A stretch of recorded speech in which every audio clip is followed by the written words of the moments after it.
So what's up mga ka-action, mga kakamping, muli naman po tayo nagbabalik sa ating panibagong video, panibagong reaction mga ka-action, mga kakamping. Pagpasensyahan na po na may sound po ang ating video, gawa ng may music po ang ating kapitbahay. Okay, pag-usapan lang po natin ito mga ka-action, mga kakamping, ang naging pangako ni Mr. President Bongbong Marcos na tinupad niya po talaga. At isa ito sa mga resibo at hindi po napigilan ng isang kuya na umiyak sa pagpapasalamat dito kay Mr. President Bongbong Marcos. Malaking tulong po ito at kahit anuman ang kulay mo ay pwede ka po mag-abil nito. Ano ba ito? O ito po, basahin po muna natin bago po natin i-play ang video ni Mr. President Bongbong Marcos sa kanyang page kasi nakapalo po ako dito. Ayon kasi dito sa caption mga ka-action, mga kakampeng, ito Presidential Communication Office, ayan, Bongbong Marcos. O ito, wala nang kailangang bayaran ang mga pasyente sa basic accommodation ng DOH Hospital matapos agad maisakatuparan ang Zero Balance Billing Program na ipinangako ni Pangulong Ferdinand R. Marcos Jr. sa kanyang SUNA 2025. Mismong mga pasyente ang nagpahayag ng kanilang tuwa at papasalamat dahil malaking ginhawa at tulong ito sa gastusin ng kanilang pamilya. Ang laki pong tulong ng ganito.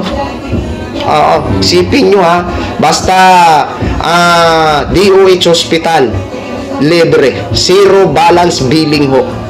Di ba? At alam po natin dyan, walang pinipiling kulay yan. Di ba? Kahit sino, pwede mag-abil niyan pag once kayo buyagwag naman. Di ba?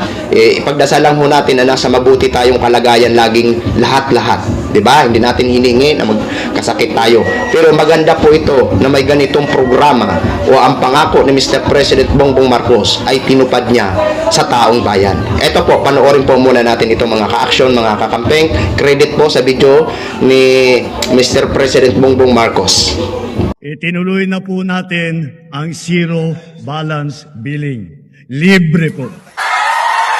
Ibig sabihin, ang serbisyo sa basic accommodation sa ating mga DOH na ospital, wala nang babayaran ang pasyente. Po, ang dami pong challenge, hindi po namin alam kung saan namin kukunin, ganon, nag-iisip kung paano namin mababayaran. Siyempre po, masayang masaya, super saya po dahil na zero billing po kami. Opo, malaking ano po talaga, malaking tulong po. Mabilis lang din po. Bayad na ang bill ninyo.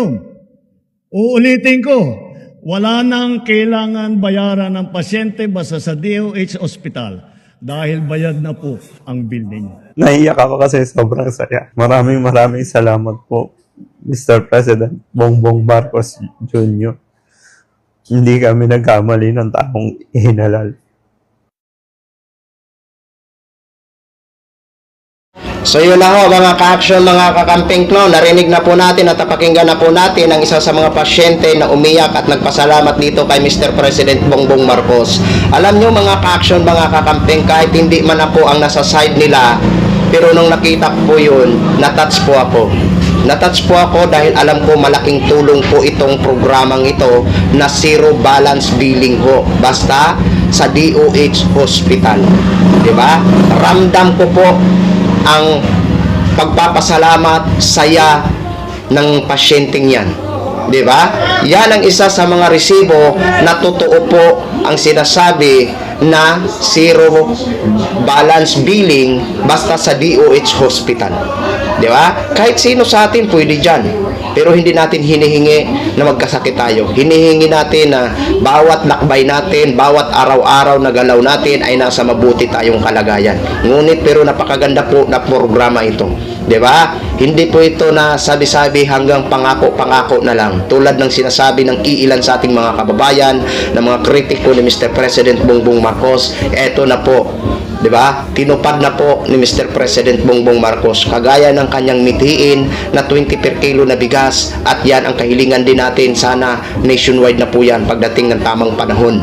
Diba? At sana tumagal po yan hanggang sa kanyang termino 2028. Diba? Ito na rin, tinupad niya na rin ang kanyang pangako noon sa SUNA na magkaroon ng zero balance billing. Basta sa Department of Health na hospital lamang. 'Di ba? Napakaganda ho, mga ka-action, mga kakamping. 'Di ba? Napakaganda. Oo.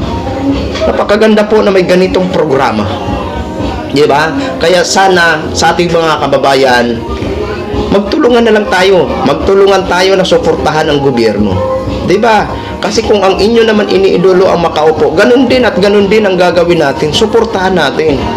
Pag during election, dun lang tayo magkakaruhi-ruhiwalay kasi pare-pareho tayo may suporta. Pero kung sino ang nakaupo, irespeto na po natin. At kung anong mga magagandang ginagawa para sa ating bayan, suportahan ho natin. 'Di ba? Dahil kung may kapuna-puna, malaya naman tayong pumuna kahit sino pa ang nakaupo. 'Di ba? Oo, pero sana kahilingan natin para magkaroon naman tayo ng tahimik, anuman ang kulay natin, sana suportahan po natin ang gobyerno. Basta mga magandang ginagawa para sa bayan at marami ang nakikinabang, so suportahan po natin yan. 'Di ba? Tayo po ay mga Pilipino, hindi po tayo ibang lahi na magkanya-kanya ng suportahan. Kaya kung hindi nyo man kaya sa ilan natin ng mga kababayan, kung hindi nyo man kaya respetuhin ang pagkatao ni Mr. President, sana respetuhin nyo din po itong kanyang posisyon bilang ama ng bansa natin, tulad ng pagrespeto namin kay Vice President Sara Duterte na tinatawag namin na Vice President Sara Duterte.